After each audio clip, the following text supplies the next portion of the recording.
before, and everyone at the Portsmouth Library. It's great to be here. And thank you very much to all of you for joining in. As everybody knows, Conan Doyle was very famous for his fiction, but he also longed to have a similar success on the stage. I think he found it a more glamorous prospect than the printed page. So what I'm going to talk about today is to tell you the story of one of Conan Doyle's ventures into the theatre with the play The Fires of Fate. I think it's interesting in a number of ways, but one thing it does illustrate is the difference between prose fiction and drama, one important difference between prose fiction and drama. If you're writing prose fiction, you're the boss. But if you're producing drama, the author isn't always in complete control of the product that comes out at the end. And this we will see as we follow this story. So if you could see my first slide, it shows you that I'm aiming to do 4 parts to this talk. First of all, I'll talk about the original story, The Tragedy of the Korosko, and then the play that came out of it, The Fires of Fate. Then I'm going to step back and say a little bit about the Edwardian theatre. The third part continues with the dramatization of the story and the production of the play. And in the last part, I'll say something of a more sort of literary historical nature about adventure and melodrama and what Conan Doyle subtitled his play, The Modern Morality Play. So here we go.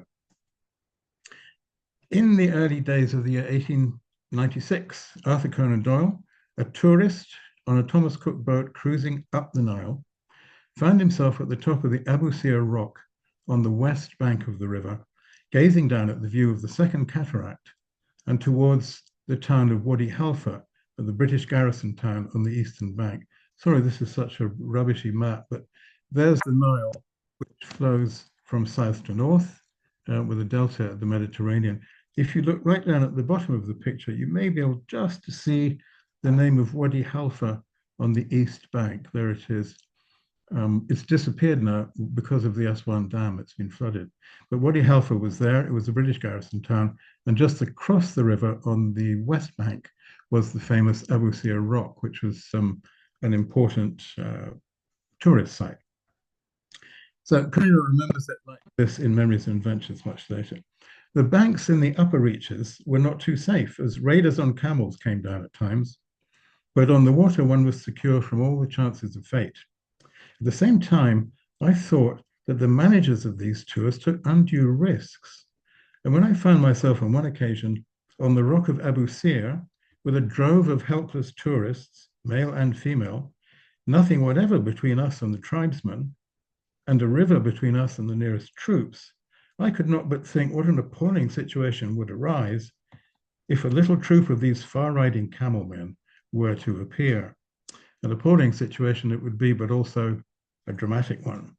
So this moment of speculation, or kind of daydream really, provided the germ for Conan Doyle's story about kidnapped tourists in the Badlands of the Sudan on the banks of the Nile.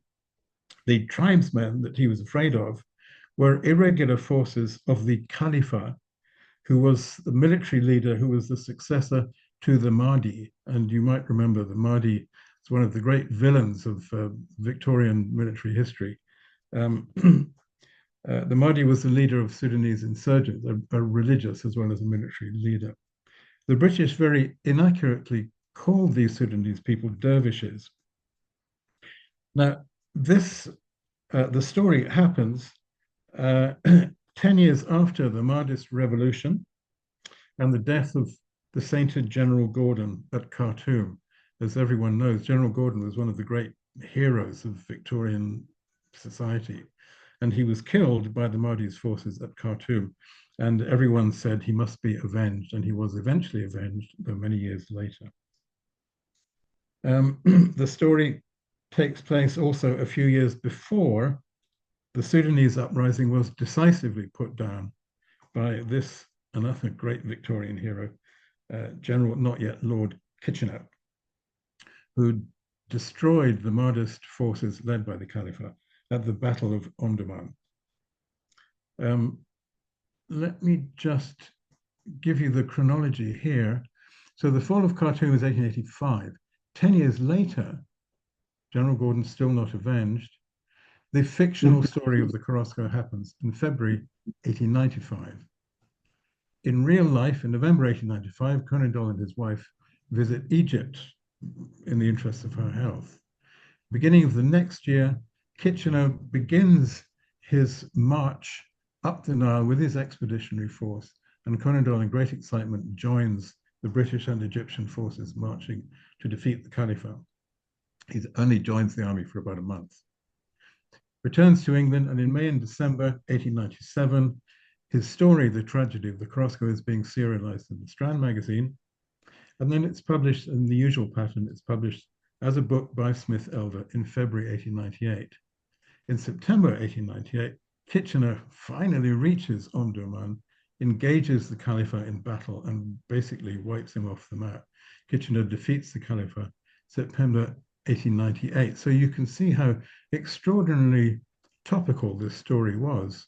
The story was published while the military campaign was still taking place. So he was Kitchener. The idea of an ambush at Abu Sir gave Conan Doyle a platform for the kind of action story that he loved and often produced.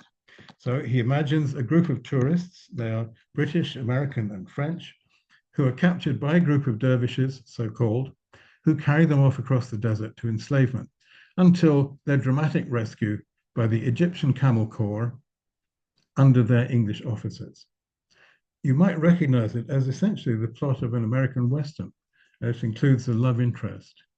But the ordeal of the captives and their inevitable rescue was an opportunity for Conan Doyle to stage one of his favorite themes, that is, the testing and eventual triumph of British character and resolve. So he publishes the story, it's reasonably successful, and several years later, he's casting around for a topic for a play, and he thinks, I know what, I'll go back to the tragedy of the Korosko and turn it into drama. The play wasn't simply a dramatization of the tale. In the story, there is a slightly comical and elderly character, Colonel Cochrane, who's the leader of the senior man among the tourists. In the play, he's transformed into a much younger man, the entirely heroic Colonel Egerton. We'll hear a lot more about him later. He also introduces two important new characters who don't feature in the story. These are brothers. One of them is a doctor, and one of them is a clergyman. And you'll recognize this as a pairing of the material and the spiritual, very often found in Conan Doyle. Now, the adventure of kidnap and rescue, which is the body of the story, is now bracketed by a long introductory scene in London. This does not happen in the tale, it is only in the drama. In that introductory scene, which happens in a doctor's surgery, Colonel Egerton, the young Colonel Egerton, learns that he has a seemingly fatal disease, and he immediately resolves to commit suicide. He thinks there's no point in going on living, I'm going to die anyway. But he's talked out of his suicide by the Roden brothers. Remember, one of them scientific, the other one spiritual. This gives the play a philosophical, even theological dimension, which was not there in the story. There is a lengthy debate in this new scene about how to confront suffering, with the two brothers, the scientist and the man of God, teaming up to argue the colonel out of his determination to take his own life. From different standpoints, both of them argue that he has no right to kill himself, for, unknown to himself, he may be reserved for greater things in the future. And sure enough, you won't be surprised to hear this is how it turns out, because he will prove this when he's responsible for saving the lives of the Korosko passengers in the adventure on the Nile, when they will go to the Nile for their holiday.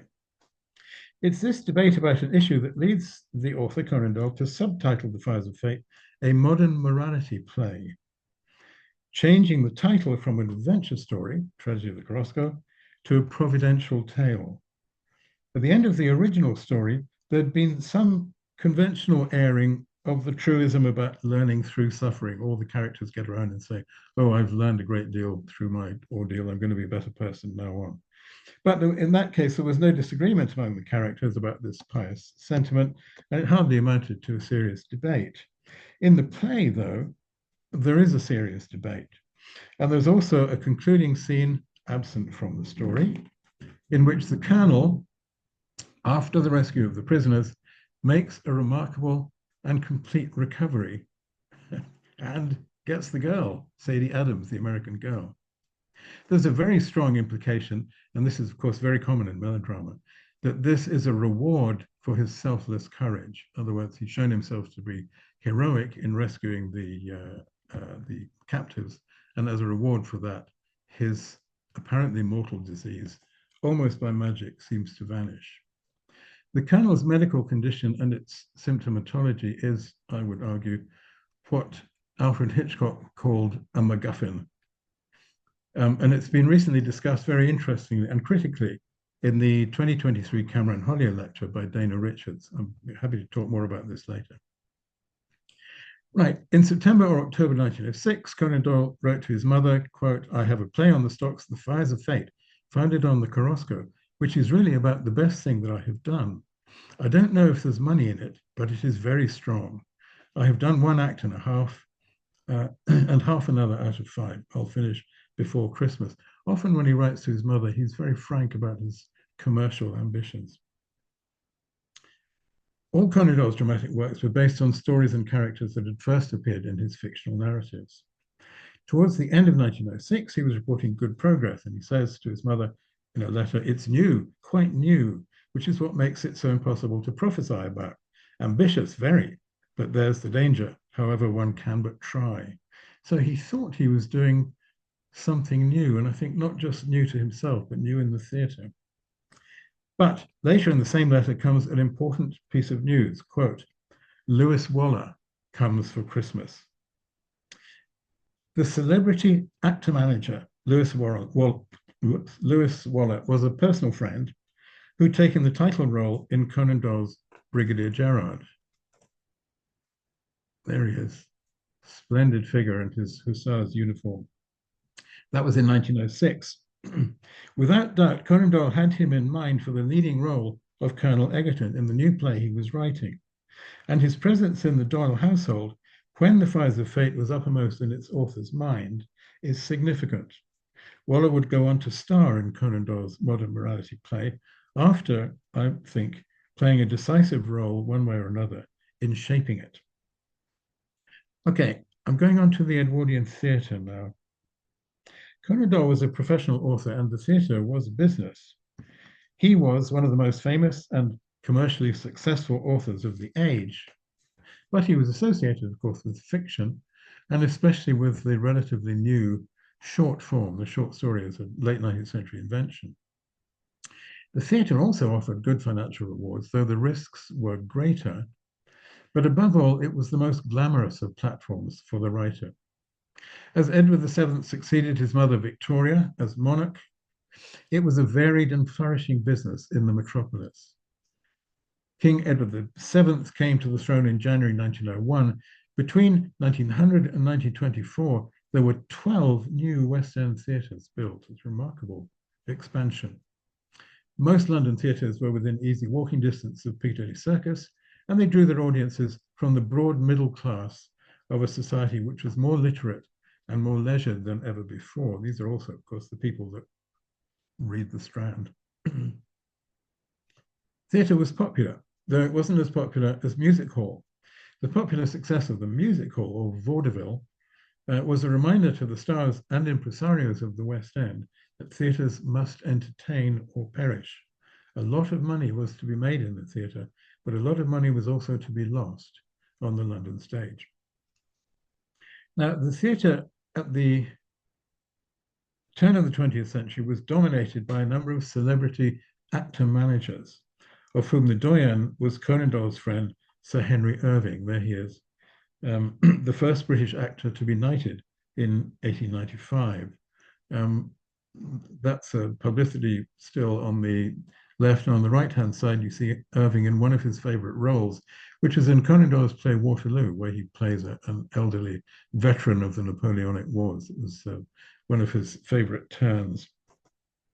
So Henry Irving really sort of, as it were, set the scene for Edwardian theatre. Other leading actors and managers of the day, names you might recognize: Gerald du Maurier, top left, Harley Granville Barker on the right, George Alexander at the bottom of the left, Herbert Beerbohm Tree, all famous actors and actor managers of their time. And another one was Lewis Waller. There were famous actresses, of course, like Ellen Terry and Mrs. Patrick Campbell, but acting managing was a man's world. With their own theatre and with a company of actors constellating round them, these leading men had wide recognition among theatregoers. They were really top stars. And people who went to the theatre had a good idea of what sort of drama to expect from their name on the playbill. For example, the highly theatrical passion and pathos of Irving, or the quieter and more cerebral work of Granville Barker, or the swashbuckling and romantic exploits of Lewis Waller. It was the actor-manager, the star, who chiefly drew the audience. So he took the leading role, he assembled the company of actors and produced the play. From Irving's generation, the Edwardian drama inherited a robust, flamboyant, romantic style of acting and production. It was an actor's theatre.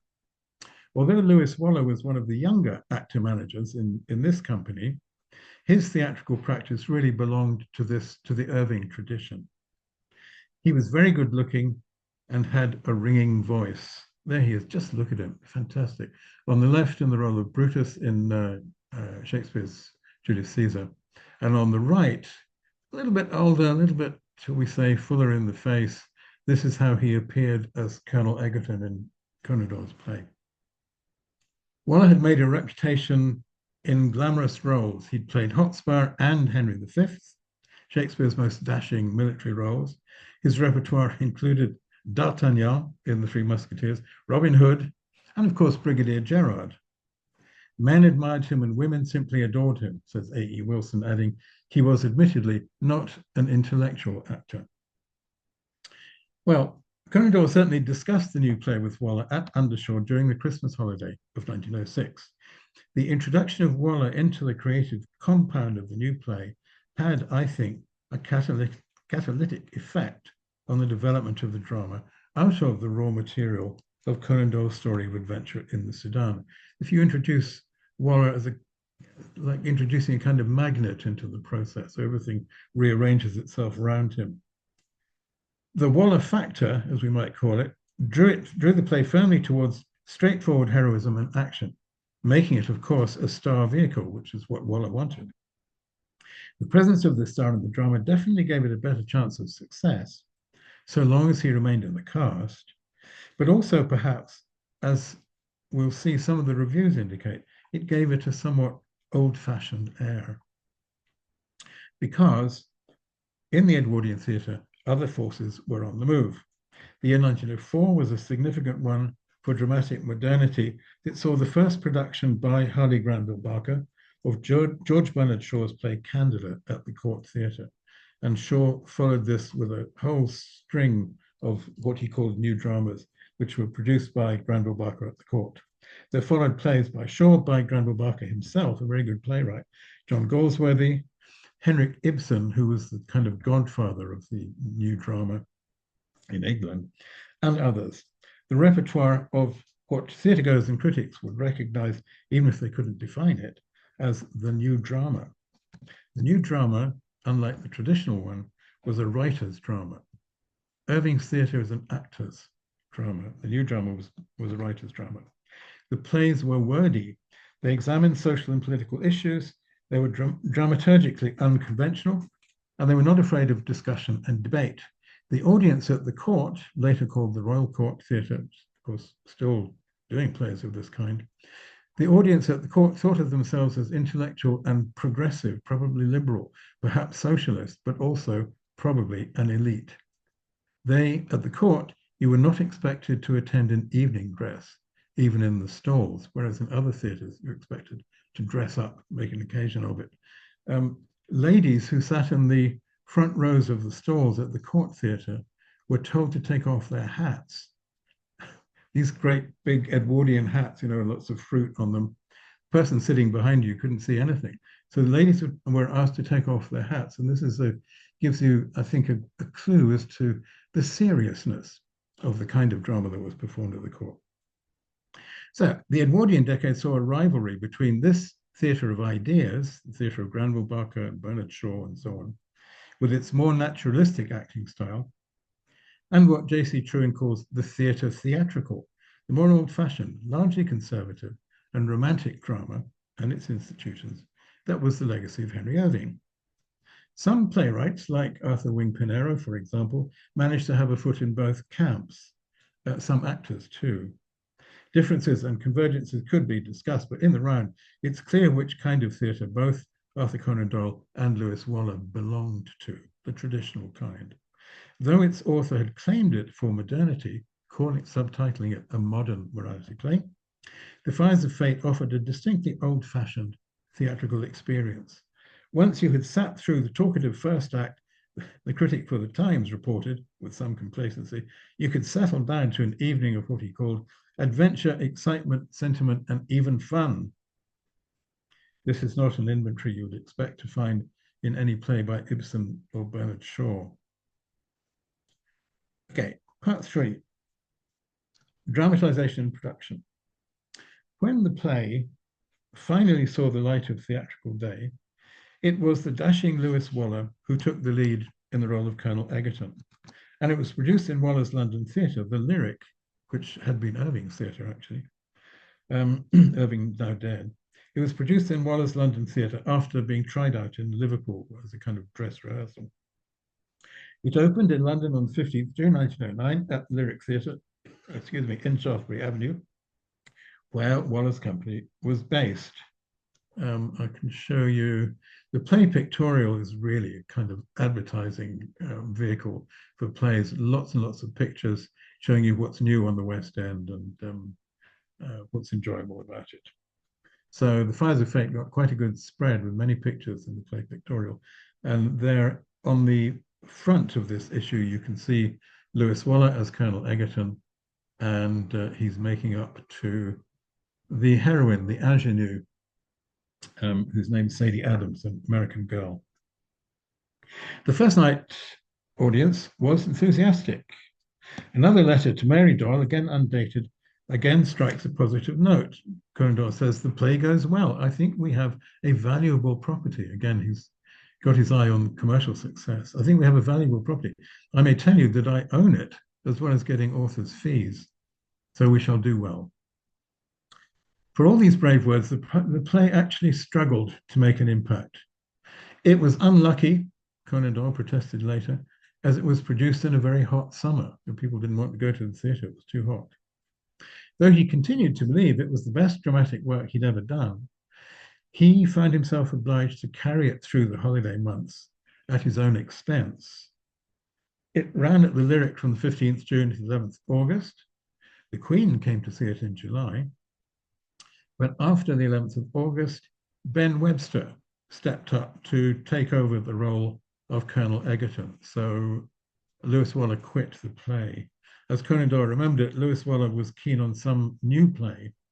And he says, my Fires of Fate were never really burned out. So having lost its star and therefore its main attraction, the play stumbled and didn't attract full audiences. To his credit, Conan Doyle was not bitter about Lewis Waller's defection, as you might see it, and he left an affectionate portrait of Waller in Memories and Adventures. He calls him a glorious fellow with some strange and wonderful blood in his veins. Conan Doyle was very interested in the genetics of talent. But if The Fires of Fate was to recover its fortunes, it would have to do so on the American stage. It was produced with some changes in New York and Chicago. And incidentally, the New York Public Library has a number of prompt books which tell us how the play was changed in production under the influence of, the sense of what was working with the audiences and what wasn't, and what the actors liked and what they didn't. These changes mostly take the form of deleting a lot of that discussion and debate that I talked about earlier in favor of the dramatic, melodramatic, sensational action. However, despite some positive reviews, it didn't generate the momentum of opinion to become a hit. Now, this was a phase of Conan Doyle's life, yeah, when he was most determined to find success as a dramatist. And there are a few dates and a few of his dramas. Waterloo, which was written earlier, but which was very much associated with Henry Irving as his kind of party piece. Brigadier Gerard, a big success in 1906, Fires of Fate in 1909, followed in the same year by The House of Temperley, and then 1910, The Speckled Band, and the one-act play, A Pot of Caviar. So these are the highlights of his theatrical career. Undaunted, at his own expense, after The Fires of Fate folded, he leased the Adelphi Theatre in London and in December 1909 launched The House of Temperley, play based on Rodney Stone, his novel about pugilism in the Regency period. This play, too, did poorly, and Conan Doyle was rather surprised that ladies in the audience didn't really want to see two men beating the crap out of each other on stage, which was the main point of the play. It did poorly, and then it was finished off by a period of public mourning for the death of King Edward VII in May 1910, which caused all the theatres to close. So the House of Temperley didn't survive these adverse circumstances. Conan Doyle was now in trouble because he had optimistically leased the theatre for 6 months at huge expense. He recouped his losses. Absolutely characteristic story about him, I think. He recouped his losses, however, by swiftly writing and producing The Speckled Band, which is, of course, a dramatization of one of his Sherlock Holmes tales, with, incidentally, a real snake. It opened in June and it did very well. So it saved his bacon, really, but it was a mixed blessing for its author, perhaps, because it further shackled his fortunes to the great detective. All his career, he's trying to emancipate himself from Sherlock Holmes, but in this case, Sherlock Holmes actually turned up and saved his life. His other signal success in the theatre earlier had been the one-act play Waterloo, which had had the luck to be adopted by the great Henry Irving as a vehicle for dramatic pathos and was often performed by him. It was short, cheap to stage, and highly popular and extraordinarily sentimental. So Conan Doyle, prodigiously popular with his stories, didn't have a similar success as a writer of plays. He says in Memories and Adventures that his ambitions as an impresario lost him over £5,000 in 1910, and that is a stack of money. But it would be wrong to say that his dramatic career was a failure. When John Parker listed 254 plays which had reached or exceeded a consecutive run of at least 100 nights, and this is what Parker is taking as the sort of benchmark for success in the theatre. The play runs consecutively for 100 nights. It's a success. So John Parker listed 254 such plays during the period from 1901 to 1911. In this list, J.M. Barrie comes top with 6 theatrical successes. And Conan Doyle was in a group of 4 playwrights with Hall Caine, Somerset Maugham, and Hubert Davis, who had 5. Pretty good. He's ahead of Pinero, he's ahead of Bernard Shaw and of Maeterlinck. In the performative arts, however, in the decades to come, of course, his greatest success awaited him in the cinema and on television. As for The Fires of Fate, after 1910, it did not return to the West End stage, though the Korosko story itself did have an afterlife in the cinema, both the silent cinema and the talkies. Now, to return to the production, Conan Doyle involved himself in decisions about staging, and he took great pains to make the action as realistic and exciting as possible. His efforts included devising small tubes containing dust blown through the rocks to give the impression of bullets striking the rocks around the tourist. Very effective in London productions, he said. The theatrical style was realist, however sensational the action. Conan Doyle had views about the realism of costume. In the earlier production of Brigadier Gerard, he had demanded that the uniforms of the soldiers in mid-campaign, these are Napoleonic soldiers, even the French hussars, must be tattered and dirty. These costumes had cost over £100, but he personally covered the costumes in mud and tore holes in them. Good heavens, I cried, this is not a comic opera.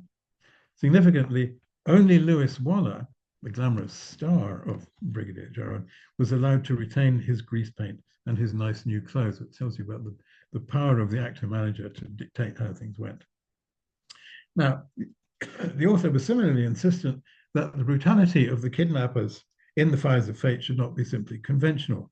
He says, I made the Arabs get imitation whips and cudgels and really savaged the poor travelers.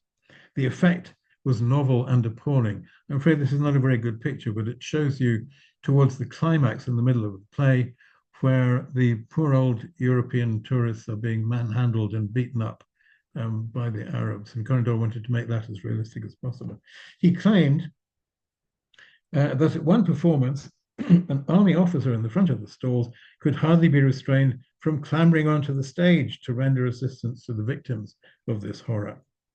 You can believe that if you like. But the reviews suggest that audiences responded with gratifying indignation to the spectacle. At the end of the scene, the colonel, who has been left for dead, he's been beaten over the head and left for dead, manages, and the Arabs go away with their captives, the colonel manages to drag himself to the cliff edge. Here is Sadie Adams being, this is actually from the book, it's a Paget illustration. She's being dragged away, the innocent girl, by these sinister looking Arabs. So at the end of the scene, the colonel, who's been left for dead, managed to drag himself to the cliff edge and signal for help by waving his handkerchief, hoping it will be seen as it is by friendly forces on the other bank of the Nile. When the curtain fell on this splendid moment, one first night reviewer reported, quote, the transports of the spectators knew no bounds. Volley after volley greeted the heroic deed. Cheers burst from 1,000 throats, and it seemed as if the applause would never come to an end. But for all the tattered costumes and exploding bullets, it wasn't the play's realism that they were applauding, I think, but a coup de théâtre that was highly symbolic and ideological, an image that expressed, on behalf of the audience, a strong belief in what it meant to be British in the first decade of the 20th century.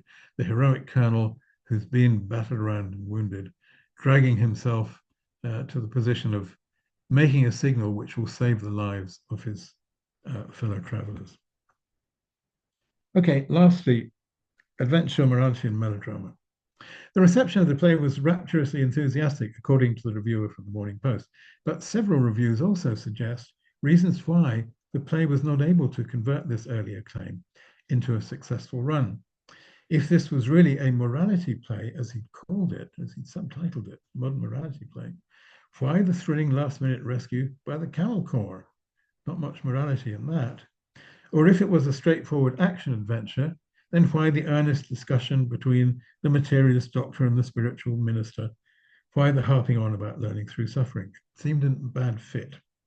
The Daily News critic agreed that, quote, a little morality goes a very long way, but consoled himself in a manner that would not have pleased Conan Doyle. He said, there is one act of morality, and for the rest of the play, it's conveniently forgotten until the conclusion brings it forward as a tag, unquote. The morality, in other words, he's saying, did not get in the way of the adventure. The Times reviewer was of the same mind. And he said, but let not the ordinary pleasure-loving playgoer be frightened away by a label. Though there is morality in the play, there is no excess of it. But on the other hand, plenty of adventure, excitement, sentiment, and even fun. One critic was relieved to find in the play, quote, straightforward manly morality with, quote, no pandering to cowardly decadent views. This is a reminder, I think, of the crisis about a decade before that the fall of Oscar Wilde had brought to the London theatre, that after Oscar Wilde, there was a strong sense that theatre should be moral and upright, and certainly not decadent and cowardly. Nearly all the critics praised the sets and the acting, especially Lewis Waller's performance as the Colonel. The reviewer for the Illustrated London News knew what he liked. He said, the audience was right in neglecting more or less the sermon and applauding frantically the sensation. Mr. Lewis Waller is everything that could be desired as hero, and Miss Evelyn Dalroy makes the most piquant and engaging of heroines. And there she is. Isn't she gorgeous? Look at that.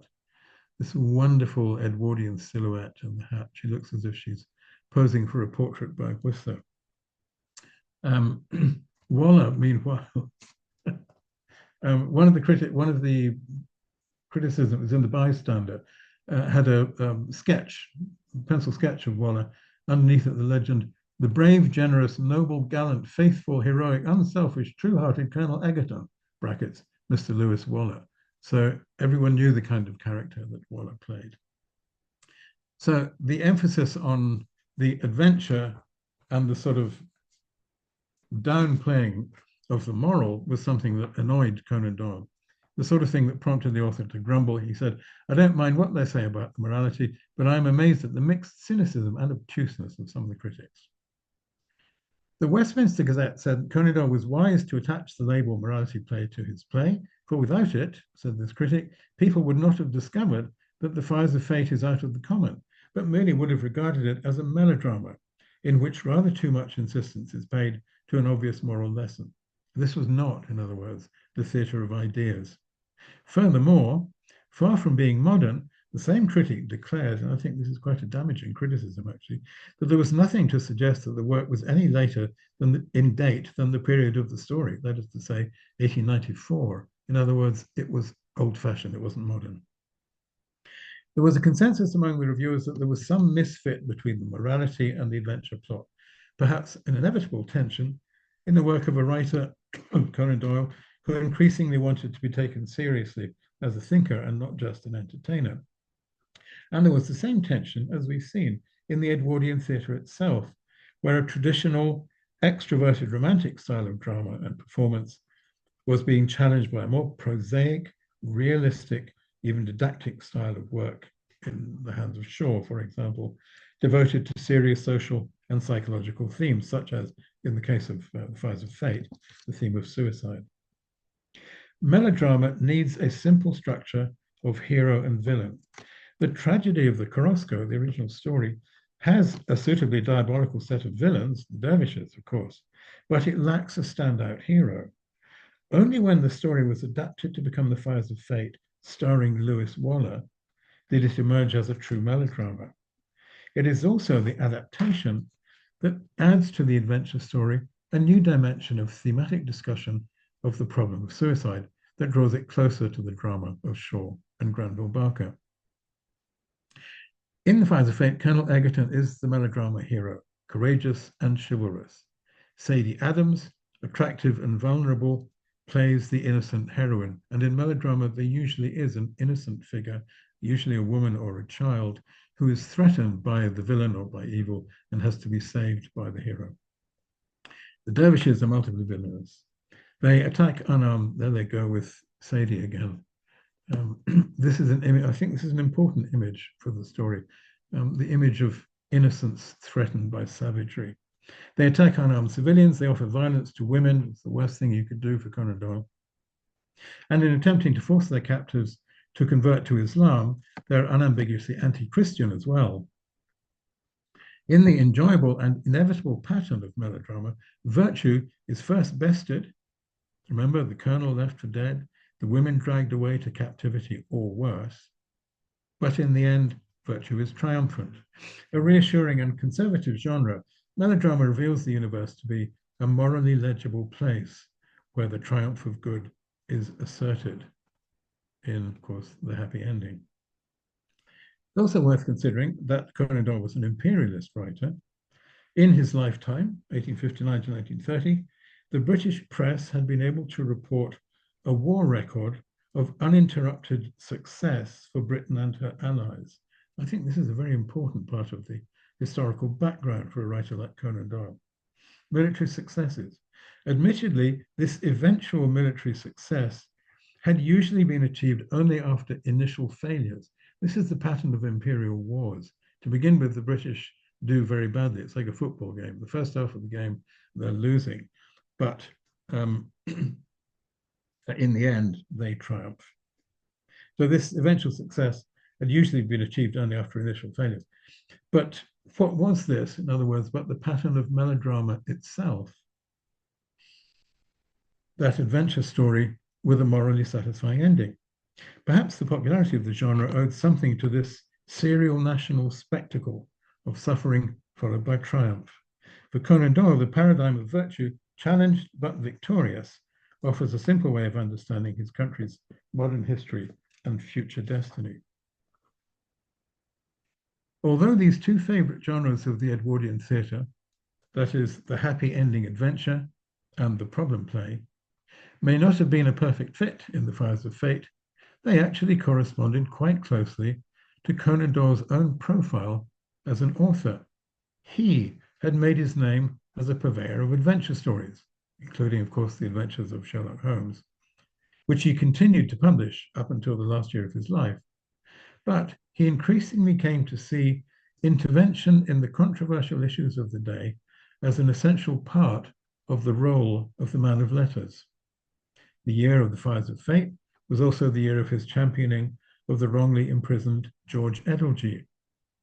After declaring his belief in spiritualism, he declares it publicly later during the First World War, the years after the Great War would be devoted primarily to missionary work on behalf of that optimistic creed and the public controversies that this entailed. In other words, his dealing with problems kind of supersedes and elbows out his writing of adventures. The generic hybridity of the Fires of Fate, then, was no more than a reflection of the author he was. Thank you very much. That's the end. I'm going to see if I can, oh God, what have I done? Thank you. Oh. Sorry, thank you for that, Douglas. That was brilliant. Share, there we go. I'm trying to unshare, but I'm not very successful. You carry on, Laura, while I try and find where to go. Okay. Thank you ever so much for your talk. That was really, really fascinating, really interesting. Does anyone have any questions for Douglas? Would you like to put them in chat? Would you like to come off mic and ask directly to Douglas? Either is fine. I find it really interesting. Do you have any idea, Douglas, on how much these plays would have cost? Is there a sliding scale? Do they get more expensive as they go? Is there any information on it, actually? I can't answer that question. I don't know, but I'm sure that the biggest expense was the hiring of the theatre.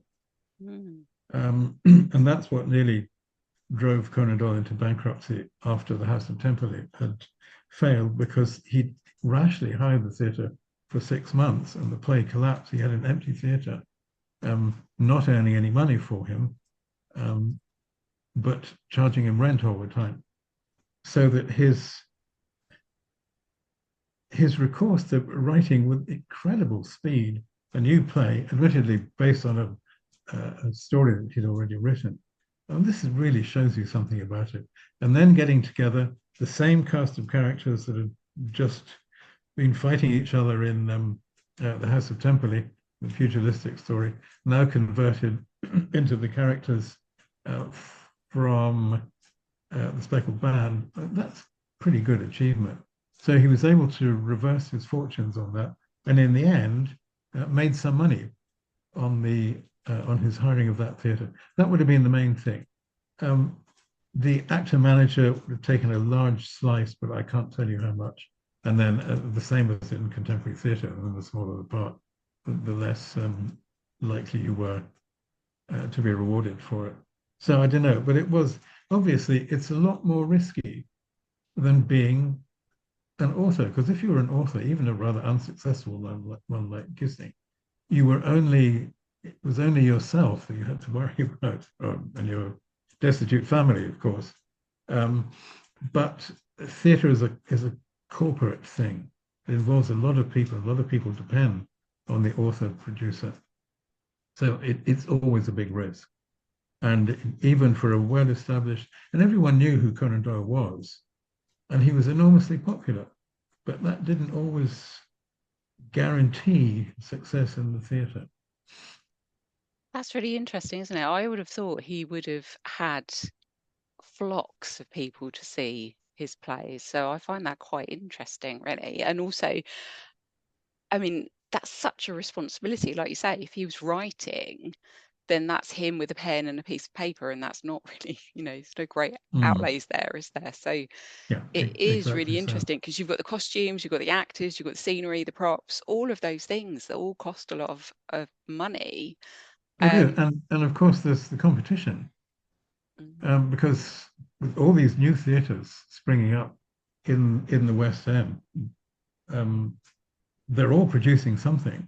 And down the road is the music hall, which is, this sort of song and dance, sketches, acrobatics, comic turns, a kind of variety program. That was more commercially successful than any of the commercial theatre. So the music hall was a big competitor, um, for the straight theatre.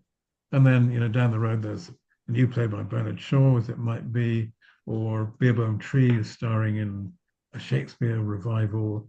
And it was tough. So he took a risk. And even J.M. Barrie, who was enormously successful, had a few turkeys. that's fantastic. Um, Yeah, it's great to see it all in context as well, isn't it? Paul Chapman said, a fascinating talk, Douglas, which has really contextualized this particular play for us. Thank you so much. Has anyone else got any Thank you, questions? Paul.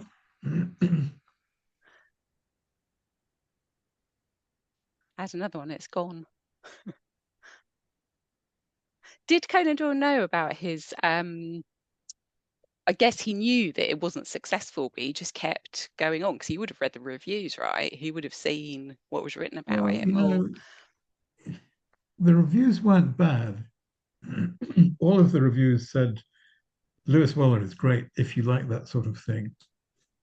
There's, and I've read a lot of the reviews that came out, for The Fires of Fate in its London production, and they tend to be just a little bit patronizing, you know, um, as if, well, okay, this is all right, and it pleases some people, and Lewis Waller is certainly a star. He looks good. Evelyn, whatever her name is, very fetching young gal on the stage. But it's as if there could be more challenging and rewarding fare in a theatre down the road. So the reviews are not actually bad. The early reviews do record. The first night obviously was an enormous triumph with huge ovations from the audience.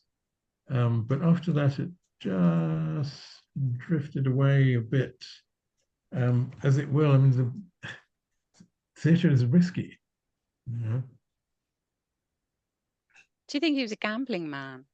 It's quite interesting, isn't it? The things he gets into. I mean, these talks have just been a massive eye opener, and the things he gets himself into with no fear, no worry about the consequences, just dives headlong into these things almost. I'm sure it's very considered. Yeah, I don't know if it's the same thing. I wouldn't quite call him a gambling man, but he was a risk taker. There was something swashbuckling about Conan Doyle. This applies to his business life as well as his travels and adventures. He liked to take risks, even later in life. And actually, the whole espousal, the public espousal of spiritualism was a huge risk too, one which didn't entirely come off. So he was a brave man. He didn't shirk from things, And again, I think of the difference between the writer sitting alone, writing away in a notebook. I think of people like George Gissing and so on, and then the fellow who strides down Shaftesbury Avenue, opens up a theatre, and says, "Right, gather together a cast. I'm going to do my new play." So he was certainly a risk taker. And whether he actually gambled in the conventional sense, I don't think he probably did, but he certainly did in some of his business activities, as I think you heard from Mark, didn't you? Mm. Yeah. Yes, yes, yes, yes. Fascinating talk. We have a question from Timothy Klein. Would Conan Doyle, like the Sherlock Holmes plays, put on today? There's a thought. Of course he would. I think he would be very gratified to see how widespread and globally successful Holmes and Watson are. And when I talk about Holmes, I always try to remember to include Watson because he's such an essential part of the experience. Yeah, and he didn't care very much. You know, the famous case of it's gone out of my mind. The American actor Gillette, who's writing a Sherlock Holmes play, sort of bringing together material from the stories, and he writes Conan Doyle and says, "Can I marry Sherlock? Can I cause Sherlock to be married?" And Conan Doyle writes back and says, "Yeah, you can marry him, you can kill him, do whatever you like, as long as the money is coming in." So he didn't have sort of delicate artistic scruples about the way in which his character was reinvented and changed and perhaps even further popularized, maybe distorted, melodramatized even further on the stage. And of course, he knew also about the Sherlock Holmes films. I think his feeling was, okay, I've made my money out of this. I don't really mind what they do. So he probably would not be as affronted as some Doyleans are at the way in which Sherlock, in inverted commas, has been deformed. I would say reinvented, perhaps energized. I don't know, put it what you like. I think, and I'm going to reveal a massive prejudice here. If Conan Doyle came back today and reviewed all the Sherlocks that have taken place since his lifetime, he would most like the Granada Sherlock Holmes with Jeremy Brett, because it is a fantastic production and it is the most respectful of him. So I think he would have liked that a lot, but I don't think he would have minded seeing Robert Downey Jr. Having a pugilistic encounter and all that kind of stuff. I think he would have to be made of extremely tough stuff not to be flattered that his character still lives on. I mean, it's amazing, isn't it? It is incredible. And what an extraordinary achievement. Yes. There really is almost nothing like it. The popularity, the constant reinvention of those characters. I don't think there is anything like it in literature. I don't mean in myth is a bit different, but in written literature, fantastic. So good for him, and he knew how good he was. I think, though he always thought that, you know, if only people would spend more time on the White Company and Sir Nigel, they would get his full measure from the historical fiction. But there you go. Some people still read it. I've got a question here. Thank you for an illuminating talk. Do you know if Doyle sought creative or dramaturgical help from Barrie or Shaw? Great question.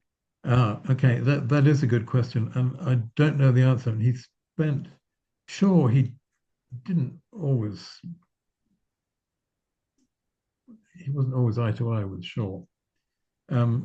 Barrie, he spent a lot of time in Barrie's company, and I'm sure that they would have. And at one stage, they collaborated, as you remember, on a musical play, on a sort of comic opera. I'm sure, of course, seeing Barrie regularly, they would have talked about Conan Doyle's theatrical work. I don't myself see any particular influence from Barrie's kind of theatre.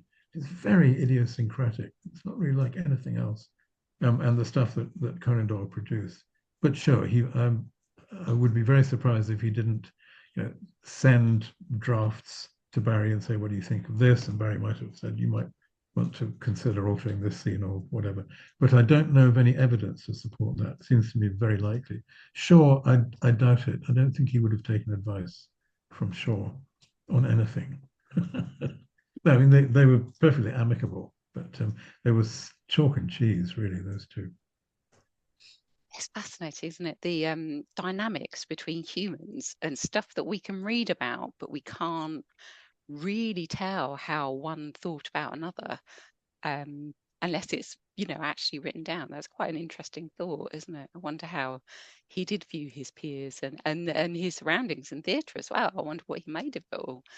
Um, Shaw, a lot of people found Shaw very difficult, including his best friends. Um, and Shaw appears as a character in Memories and Adventures. Conan Doyle finds him, I think, rather puzzling and slightly off-putting, whereas Barry was the opposite.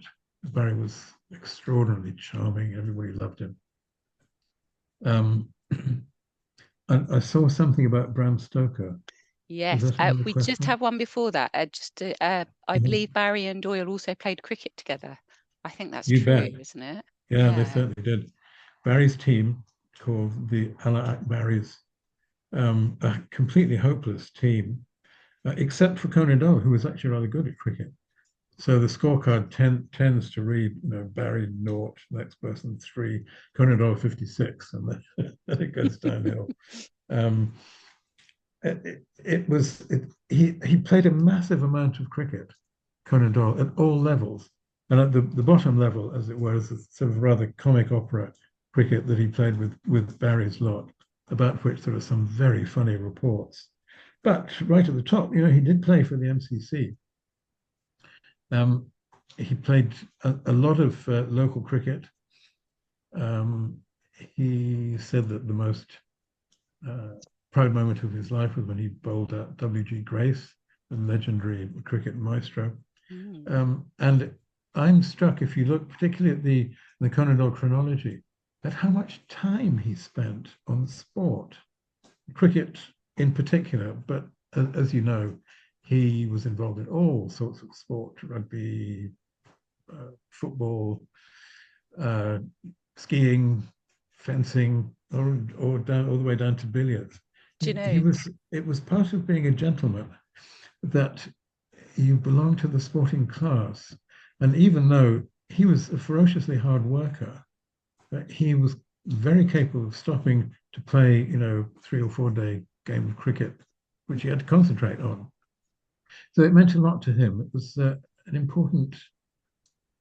I think you can't really understand him unless you recognize that he's a sportsman in every sense of that word. So, yes, he played cricket with Barry and a bunch of hopeless incompetents. They were sort of actors and writers and general layabouts. They played it for fun, um, usually against other similar teams, if they could find any. That's Yes. brilliant. Do you know the Conan Doyle collection? We have a vast array of photographs of him in different sports, playing different Mm. sports. It's one of the first things when I first started my job was seeing all these lovely photographs. We did a project around my sporting heroes, which Mm. we used to give them to children and say, right, what sport would Conan Doyle not have played? And I think Oh, it's like, that's a good question. yeah, That's a very good skateboarding, question. skateboarding, And and I think some of the modern sports were it. I think that was it. he did We have. everything from mountaineering to, of course, he was a very good boxer and boxed at university. And that, if you read Memories and Adventures, a lot of it, there's perhaps as much space given over to sport as there is to literature. It's very modern, really. Sports all back, isn't it? It's great. We have a question from Timothy Klein again. Being friends with Irving and sorry, I'm finding it hard to read these. Mm. With Irving and Bram Stoker, both, he may have worked with them. Uh, well, he certainly did. He very presumptuously sent his play Waterloo to Irving, and this is when he was not a particularly prominent literary figure. And Irving liked it, took it on, and Stoker was Irving's manager, so they certainly the three of them associated together professionally. Conan Doyle was very fond, was a great admirer of Irving, and then later of Irving's son H.B. Irving, who had a had a hard act to follow in his father, who dominated the late Victorian stage. He was also a pretty good actor, And Conan Doyle said that in some respects he thought he was better than his father. So yes, Bram Stoker, as we all know, very important author. So yeah, but if you again, I edited Memories and Adventures for the Edinburgh edition, and I found myself having to write hundreds and hundreds of explanatory footnotes um, to tell people who all these people were who were mentioned in the story, because he was extraordinarily sociable. Conan Doyle, he was the opposite of Kipling, if you like. Kipling, went to Burridge in Sussex and wouldn't open the door to anybody, and his wife kind of stood guard over him to guard his privacy. Conan Doyle was absolutely the opposite kind of writer, as well as the opposite kind of person. He enjoyed going out. He had friends in all sorts of fields, in politics, in the army, even in the church, actually, the sciences and the universities, journalism, theatre, arts, all over the shop. And Memories and Ventures is just has dozens and dozens and dozens of such people. It's an important part of the kind of writer that he was. I think this huge, voracious sociability. He was, as Dr. Johnson said of Boswell, he was clubbable. If you had anything you wanted somebody to join it, Conan Doyle would join. He was a joiner. He always said yes, didn't he? Paul Chapman said, do you think Doyle actually saw the Fires of Fate as imperial propaganda, or just a straightforward adventure story, or a mix of the two?